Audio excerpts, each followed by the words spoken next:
Okay, so I want to start with the scenario that I think everyone, and I really do mean everyone, has felt at some point. You're in a meeting, Yeah. maybe, or you're arguing with your spouse about something, completely stupid like the dishes, Right. and all of a sudden you feel this heat rising up the back of your neck. It's physical, and before you can even think, you say something vicious, something you didn't plan. Oh, absolutely. That right there, that's the defining experience of what some people call the stranger within. The stranger within, and the second it leaves your mouth, you're watching yourself like from the outside thinking, who is that person? Why did I just do that? It's that moment where the person you think you are, the rational, civilized person, gets shoved aside and something else just grabs the wheel. And that something else usually drives the car right off a cliff. Usually, yeah. It feels like a glitch in the system. Yeah. But the book we're diving into today argues it's not a glitch. It's a feature. We are breaking down Robert Greene's The Laws of Human Nature. And this book, I mean, it's not a collection of life hacks. It's more like a code book for human behavior. An autopsy of the human animal. It is a dissection. Greene's whole premise is that we are not nearly as conscious or, in control as we like to imagine we are. Right. We think we're making choices. We think we are, but most of the time we're just reacting. We're driven by these deep evolutionary forces that are operating totally below our awareness. So the mission of this deep dive is to drag those forces out into the light, because if you can't see them, you can't manage them. You're a slave to them. Exactly. We're going to look at everything from ancient Athens to brain biology. But let's start there with the biology, because Greene argues this stranger is basically a hardware problem. It really is. You just have to look at the timeline. Humans have been social animals for, 5 million years? A long time. And for 99% of that history, our survival didn't depend on spreadsheets or, philosophy. It depended on the tribe, on instantly sensing the mood of the group. Fear, aggression, that sort of thing. Right. Fear, aggression, arousal, and reacting immediately.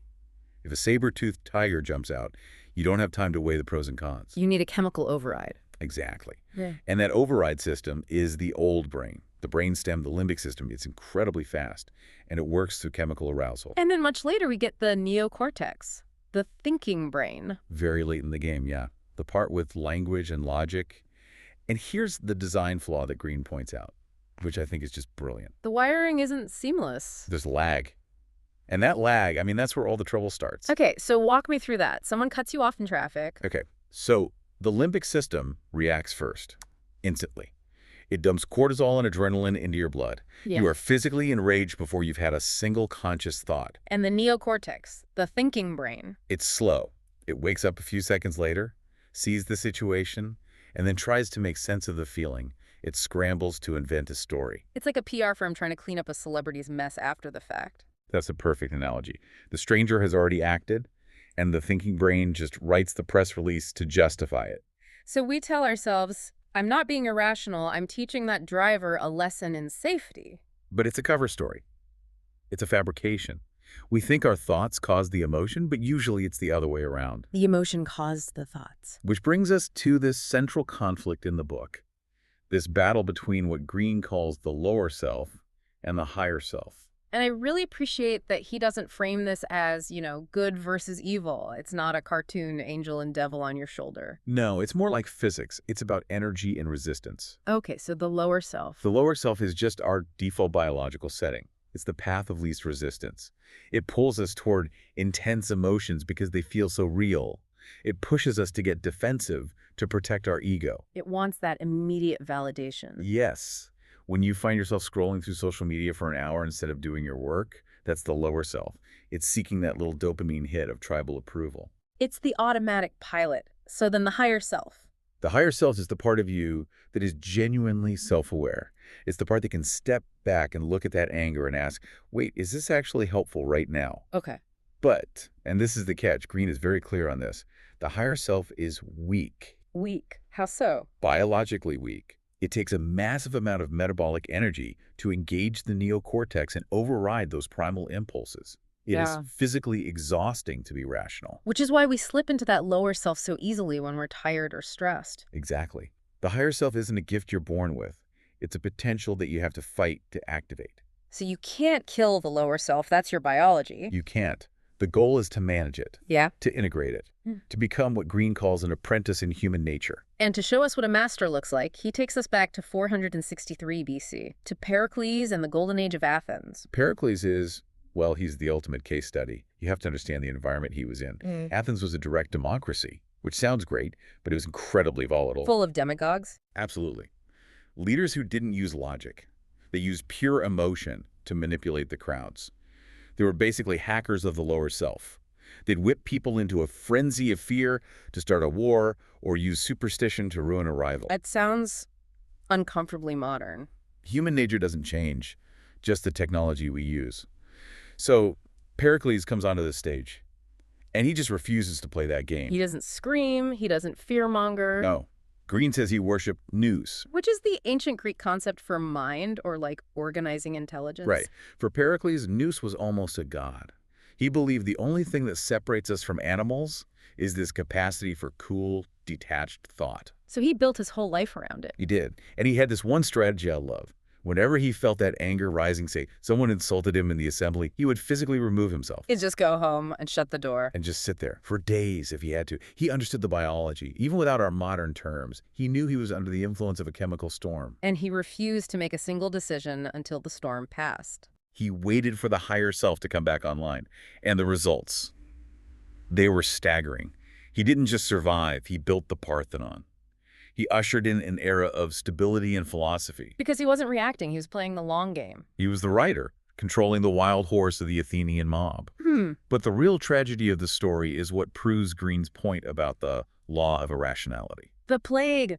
It hits Athens, kills a huge part of the population, and it kills Pericles. And the moment he's gone, the rational spirit of the city just evaporates. It's immediate. Completely.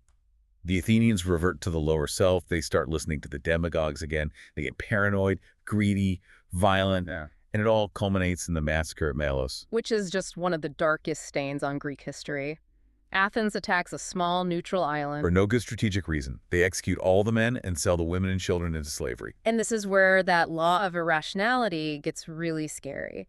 Because the Athenians didn't think they were being monsters. No, not at all. They thought they were being brilliant strategists. They held debates. They used their neocortex to build these elaborate, logical-sounding arguments about imperial necessity and preemptive security to justify genocide. Their intelligence became a servant to their base emotions. That is the law of irrationality in action. It's not about being crazy.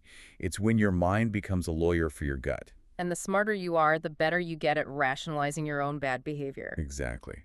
So if we want to avoid that fate, we have to know what we're up against.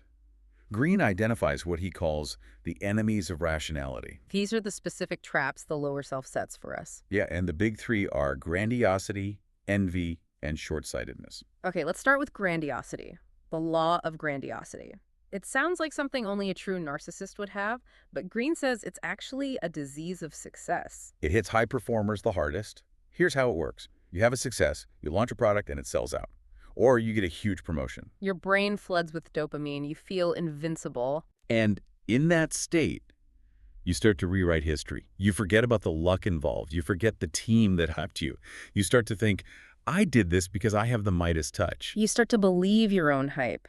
Greene uses Michael Eisner at Disney as an example, but you see it with tech CEOs all the time. Absolutely. One big win, and suddenly they think they can reinvent transportation and healthcare and space travel all at once. The key symptom is a loss of contact with reality. You stop listening to feedback. Because why would you? Yeah. In your mind, you're a god and everyone else is just a mortal. You get touchy, defensive, and usually you overreach and crash. Okay, so the second enemy, and I think this is the most uncomfortable one to talk about, envy. The law of envy. It is the most pervasive and the most denied emotion. It's true. People will admit to being angry, sad, even greedy. But almost no one will ever look you in the eye and say, I am envious. Because it's a confession of inferiority. To envy someone is to admit they have something that you lack, and that hurts the ego. So the lower self disguises it. Right.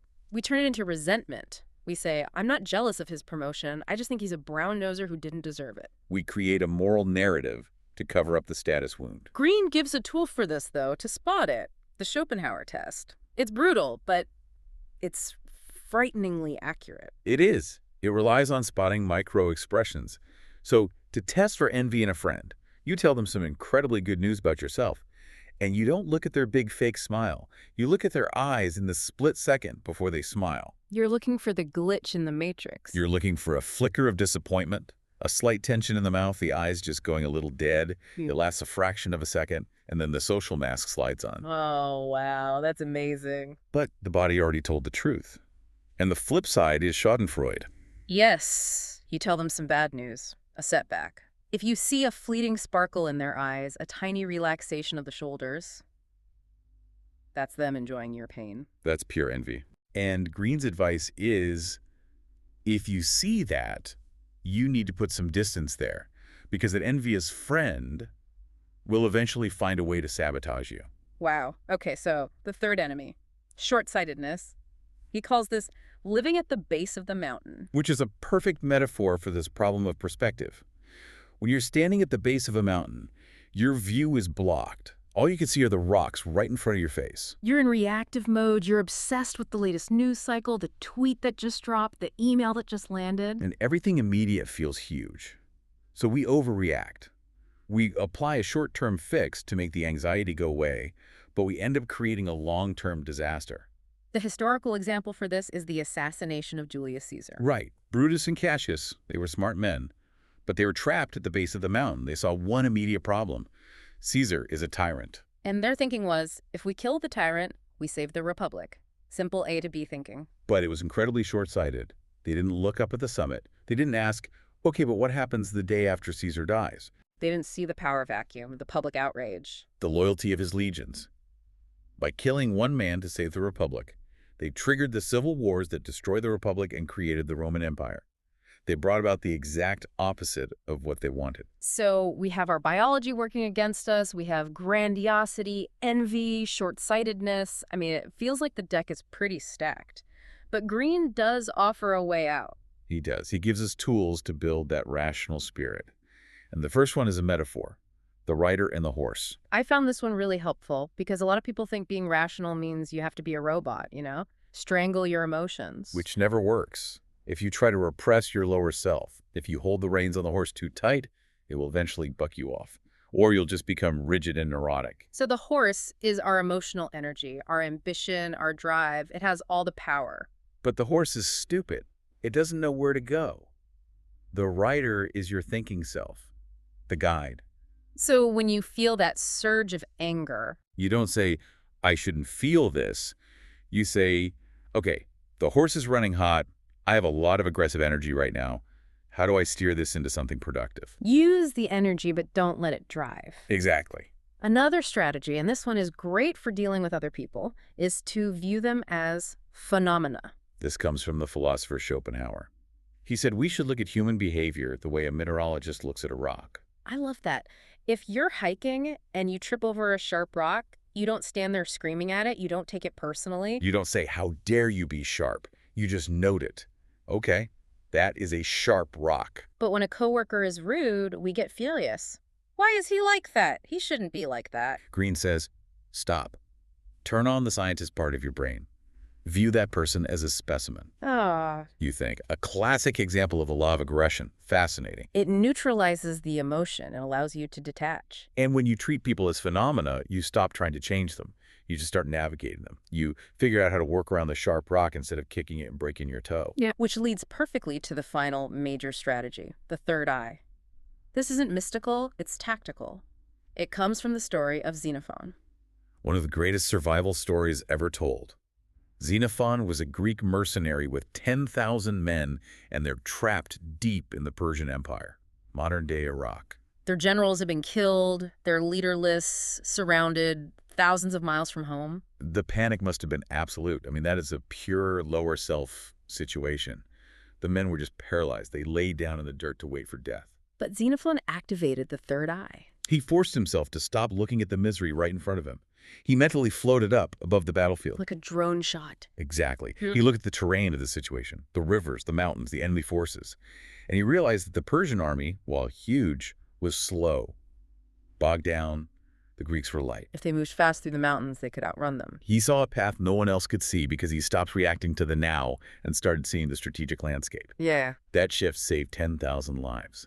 And we can apply that. When you're in a crisis, you get fired, a breakup, the lower self screams, "This is the end." The third eye zooms out and asks, where does this fit on the larger map of my life? What is the terrain ahead? It puts the crisis in perspective. And speaking of perspective, there's one last concept he gives us to keep our egos in check. He calls it the sublime. This is the antidote to grandiosity. Yeah. Grandiosity makes us feel huge, right? Like we're the center of the universe. The sublime is the opposite. It's anything that reminds us how small we really are. Looking at the night sky or considering the immense complexity of evolution, Greene talks about a bat perceiving the world through echolocation, a reality we can't even imagine. It sounds like it could be depressing realizing you're just a speck of dust. But it's actually liberating. If you were small, then your problems are small. Your embarrassing mistake at work, your status anxiety, it all becomes insignificant against the backdrop of deep time. It takes the weight off. Exactly. It grounds you in reality. Okay, before we wrap up, I want to leave everyone with one final, slightly provocative thought from the book. The law of role-playing. This one challenges our modern obsession with authenticity. Greene reminds us that we are always performing. Society is a stage. You wear a mask for your boss, a different one for your kids, another for your friends. And the danger is being naive about it, thinking you can just be yourself in every situation, or believing that the mask someone else is wearing is the real person. Don't be naive. Accept the stage. Play your role with skill. Be the good listener. Be the inspiring leader, whatever the situation calls for. But, and this is the most important part, never mistake the mask for the person. Not in them and not in yourself. Don't believe your own hype and don't believe the nice guy act of the person trying to sell you something. Always keep a sharp eye out for the human nature hiding underneath. The stranger is always there, in them and in you, so start observing. Catch the stranger before they grab the wheel. Thanks for diving deep with us. Keep your eyes open.